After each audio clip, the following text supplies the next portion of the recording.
नमस्कार विद्यार्थी मित्रांनो, आपण प्रिन्सिपल ऑफ बिझनेस मॅनेजमेंट या विषयातील दुसऱ्या प्रकरणाला सुरुवात केली होती.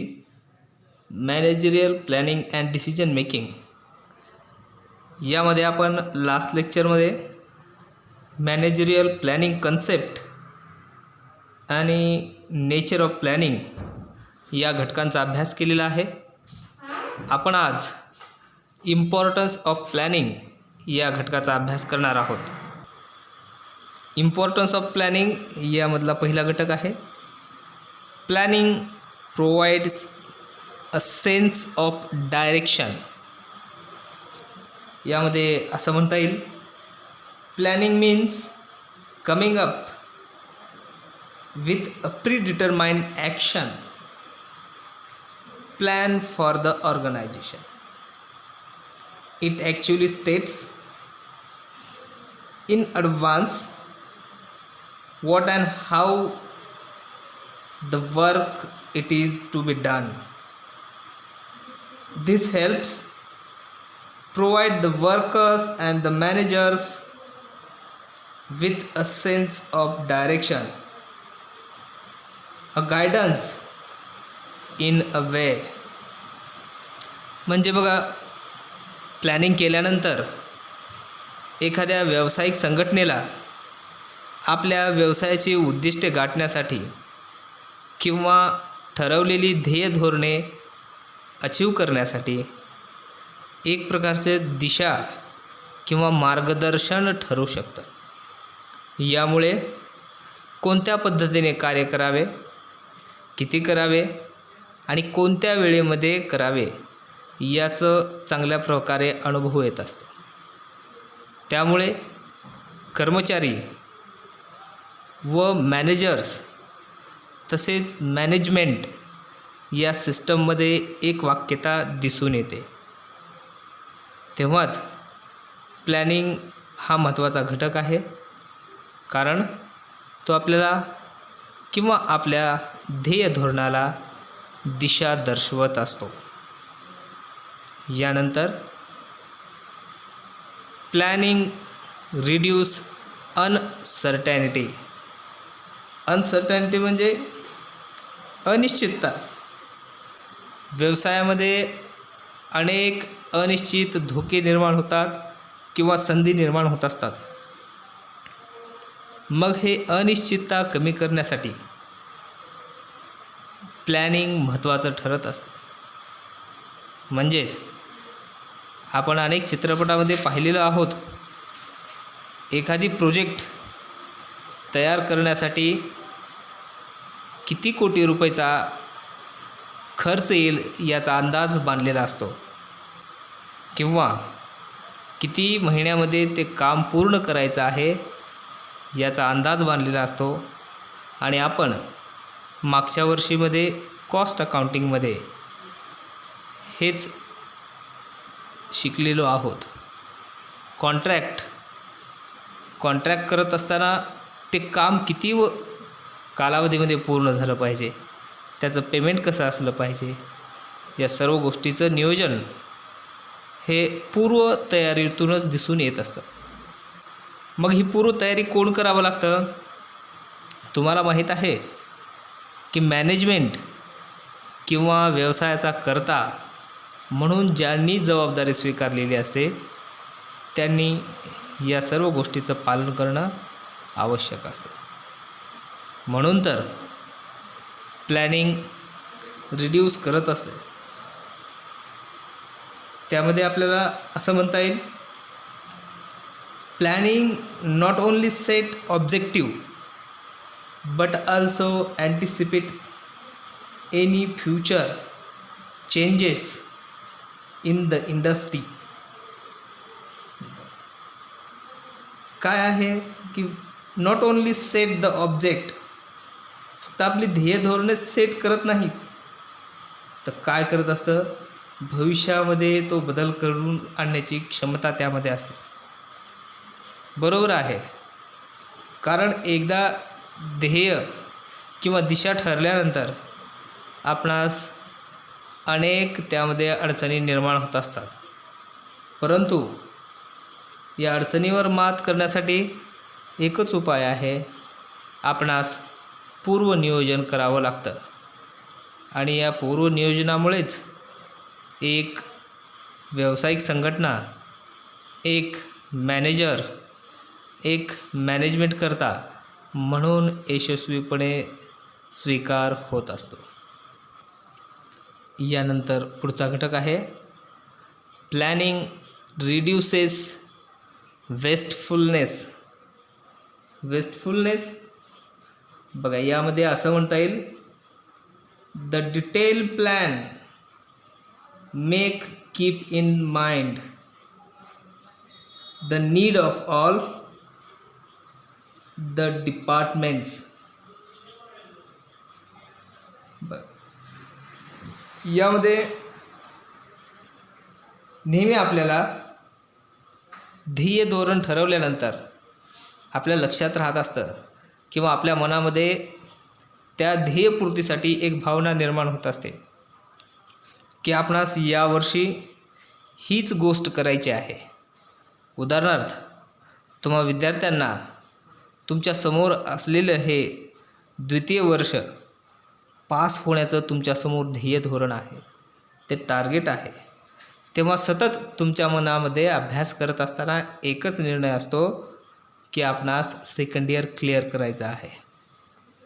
अशाच पद्धतीनं जे वेस्टफुलनेस आहे ते कमी करतं आणि तुमच्या मनामध्ये एकच प्रतिबिंब राहतं, जे तुम्ही ठरवलेलं आहे, जे तुम्ही प्लॅन केलेलं आहे. आणि व्यवसाय संघटनेमध्ये यापेक्षा वेगळं नसतं. जेव्हा एखादं मॅनेजमेंट आपली ध्येय धोरणं ठरवत असते तेव्हा ती पूर्ण करण्यासाठी पूर्ण ताकद लावत असते. म्हणजेच ठरवलेली ध्येय धोरणे मिळवणे किंवा तिथपर्यंत जाणे हेच खरंच मॅनेजमेंटचं यश असतं.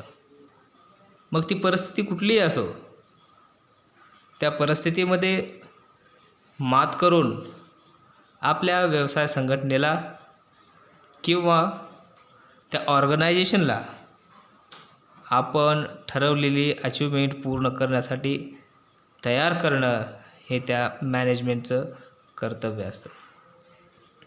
मग आपल्याला आणखी काय सांगता येईल यामध्ये? This ensure that all the departments are on the same page about the plan and that all their work. आपण एखाद्या डिपार्टमेंटमध्ये काम करत असताना जर आपले पूर्वनियोजित कामे असतील तर आपण इन्श्युअर होतो, 100% त्याबद्दल खात्रीदायक होतो की आपणास याच प्रकारे काम करायचं आहे किंवा एवढं उत्पादन करायचं आहे. या पद्धतीनं या प्लॅनिंगचा अतिशय महत्त्वपूर्ण उपयोग होत असतो. यानंतर नेक्स्ट पॉईंट आहे प्लॅनिंग इनवोक्स इनोव्हेशन.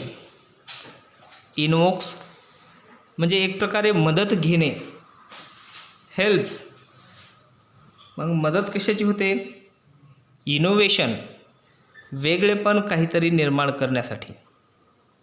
तेव्हा यामध्ये आपणास असं म्हणता येईल, planning actually involves a lot of innovation on the part of managers. Beginning the first function of management, it is very difficult activity. Managers जेव्हा मॅनेजमेंट करत असतो तेव्हा त्यामधलं पहिलं कर्तव्य आहे किंवा पहिलं कार्य आहे तो प्लॅनिंग करत असतो. आणि प्लॅनिंग करणं ही साधी गोष्ट नाही, खूप डिफिकल्ट आहे. का? कारण आपण केलेल्या प्लॅनिंगवरती, आपण सांगितलेल्या कार्यावरती पूर्ण ऑर्गनायझेशन कार्य करत असतं. मग सब मॅनेजर्स असतील, वर्कर्स असतील, स्टाफ असेल, हे सर्वजण त्या मॅनेजर्सने ठरवलेली ध्येय धोरणं पूर्ण करण्यासाठी काम करत असतात. म्हणूनच जर प्लॅन चुकला तर भविष्य चुकलं असं म्हणतात. म्हणून तुम्हाला माहीत आहे, तुम्ही पूर्वनियोजन करत असताना कधीकधी एखाद्या व्यक्तीला XYZ पदावरती जायचं असतं, परंतु काही अडचणीमुळे किंवा इतर कारणांमुळे तो तिथपर्यंत जाऊ शकत नाही. याचं कारण काय असतं? पूर्वनियोजन असल्याशिवाय तिथपर्यंत जाता येत नाही. मग आपणास आणखी काय म्हणता येईल? तर it encourage the managers to broaden their horizons and forces their think difficult. तो इनकरेज असतो.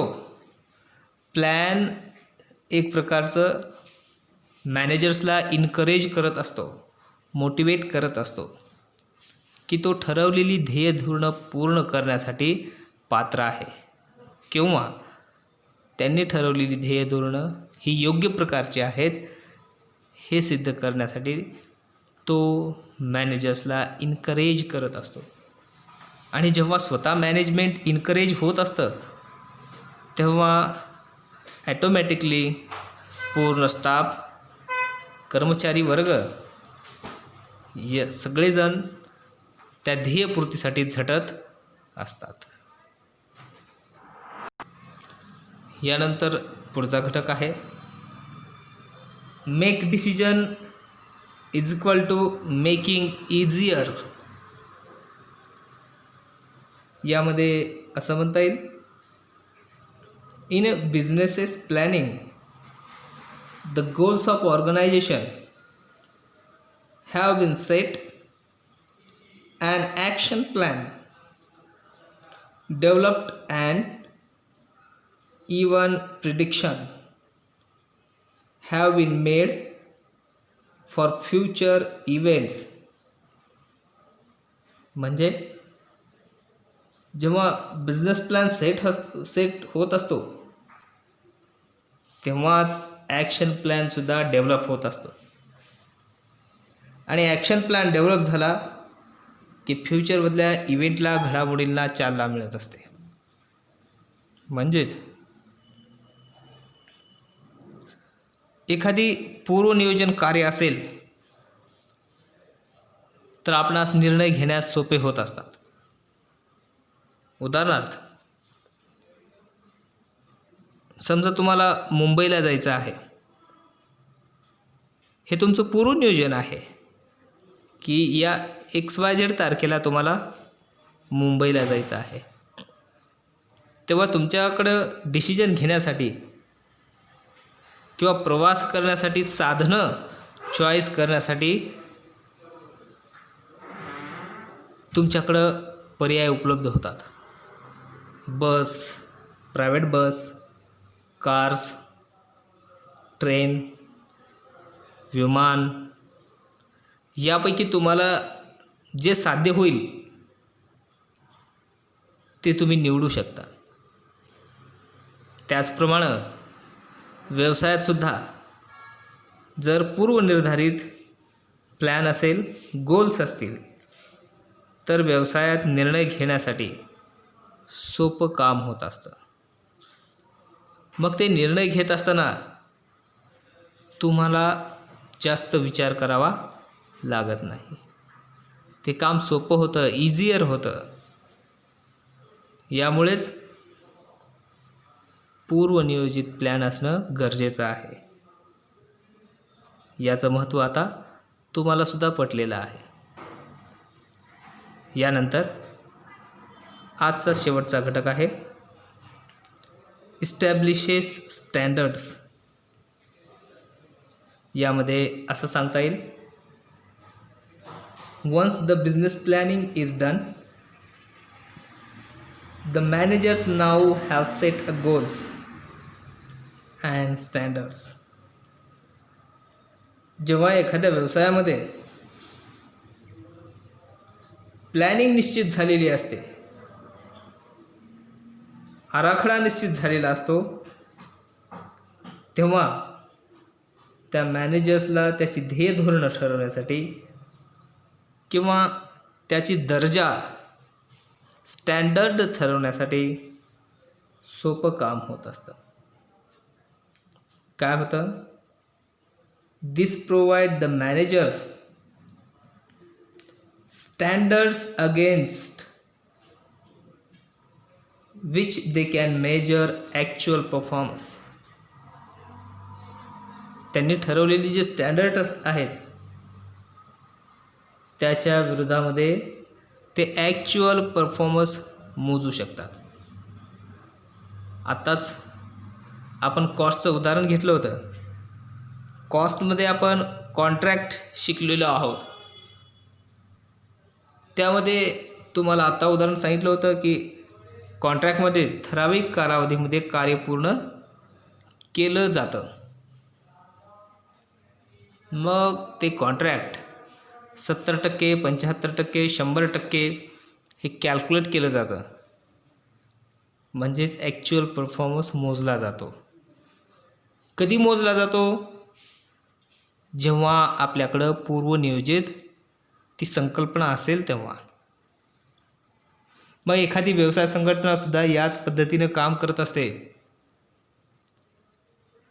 की समजा मार्केटमध्ये तुम्हाला 5000 क्वांटिटीज एका महिन्यामध्ये पुरवायच्या आहेत. हे तुमचं पूर्वनिर्धारित गोल आहे. तेव्हा ॲक्च्युअलमध्ये 4500च आपण मार्केटमध्ये पुरवू शकलो, तेव्हा आपल्याला त्याचं पर्सेंटेज मोजता येतं. ॲक्च्युअल झालेलं काम त्याच्या तुलनेनं किती झालं हे सांगता येतं. म्हणून कामाची जी स्टँडर्ड आहे ते आपल्याला इस्टॅब्लिश करता येतात. तर विद्यार्थी मित्रांनो,